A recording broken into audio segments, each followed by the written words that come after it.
আসসালামু আলাইকুম প্রিয় দর্শক, কেমন আছেন আপনারা? সবাই ভালো আছেন? আমি ভালো আছি ইনশাল্লাহ।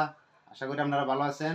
তাহলে এখন আপনাদের মাঝে একটা খাটের ডিজাইন দেখাবো।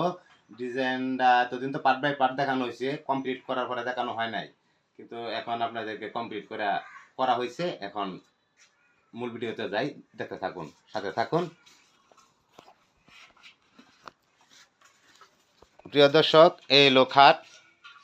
এই যে দেখেন, অনেক সুন্দর একটা লাক্সারি মডেলের একটা খাট, অনেক সুন্দর। এই যে মার্বল ডিজাইন করা হয়েছে, মার্বল দেখতে পাচ্ছেন যে মার্বল ডিজাইনগুলো করা হয়েছে মাঝখানে, অনেক বার্নিশ করার পরে অনেক সুন্দর লাগতেছে। এই হলো পুরা মূল খাট। তাহলে তখন ধৈর্য ধরে দেখার জন্য অসংখ্য ধন্যবাদ। ভালো থাকবেন, সুস্থ থাকবেন। দেখেন এই যে অনেক সুন্দর একটা ডিজাইন। আজকে আমার নাম মোহাম্মদুল আরশুদ্দিন, আমি বিদায় নিচ্ছি। আমার আসসালামু আলাইকুম।